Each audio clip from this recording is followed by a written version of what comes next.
ایک بار پھر وفاقی حکومت نے کوٹا سسٹم کی مدت بڑھا دی، جس کے باعث شہری علاقوں میں اشتعال پایا جاتا ہے۔ پاکستان کا سب سے بڑا شہر ہے کراچی، جس کی نصف آبادی جو ہے سندھ کے آبادی کی نصف آبادی ہے بڑی، اس کے اندر کیا ماہرین تعلیم نہیں ہے؟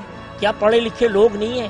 محکمہ تعلیم میں نوکریوں کی بھرمار بھی کوٹا سسٹم کی ہی بدولت ہے۔ انہی حرکتوں کے باعث سندھ کا تعلیمی نظام پورے برصغیر میں سب سے پست ہے۔ سن 1973 میں جب ذوالفقار بھٹو صاحب نے حکومت سنبھالی تو انہوں نے دیہی علاقوں کو مد نظر رکھتے ہوئے یہ کوٹا سسٹم 10 سال کے لیے نافذ کیا۔ آج 40 سال ہو گئے اور 40 سال کے عرصے کے اندر دیہی اور شہری علاقوں کا جو تناسب تھا اسے برقرار نہیں رکھا گیا۔ گزشتہ 40 سالوں سے کوٹا سسٹم نافذ ہے، جس کے بنا پر شہر کے لوگوں کو نوکریاں نہیں مل پاتی اور صوبے کی آدھی آبادی کا شہر کراچی اس سے محروم رہتا ہے، جس کی کئی مثالیں موجود ہیں۔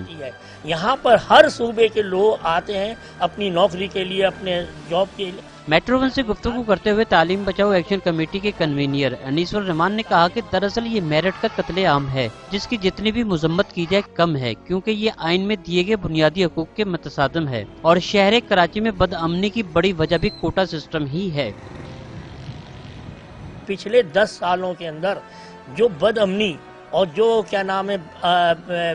بد نظمی، چوری، ڈکیتی، یہ ساری چیزیں جو ہو رہی ہیں وہ اس کا رزلٹ ہے۔ جب لوگوں کو سروس نہیں ملے گی، جب لوگوں کو نوکریاں نہیں ملیں گی تو وہ پیٹ کی آگ بجھانے کے لیے، اپنے گھر کو چلانے کے لیے کیا کریں گے؟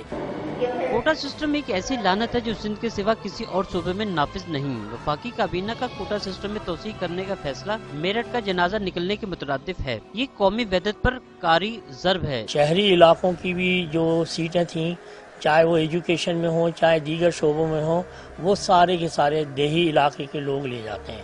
شہر کے مستقل رہائشی حضرات نے کوٹا سسٹم میں 20 سال تک کے اضافے کے خلاف چیف جسٹس آف پاکستان سے سو موٹو ایکشن لینے اور وزیر اعظم سے کارروائی کی اپیل کی ہے۔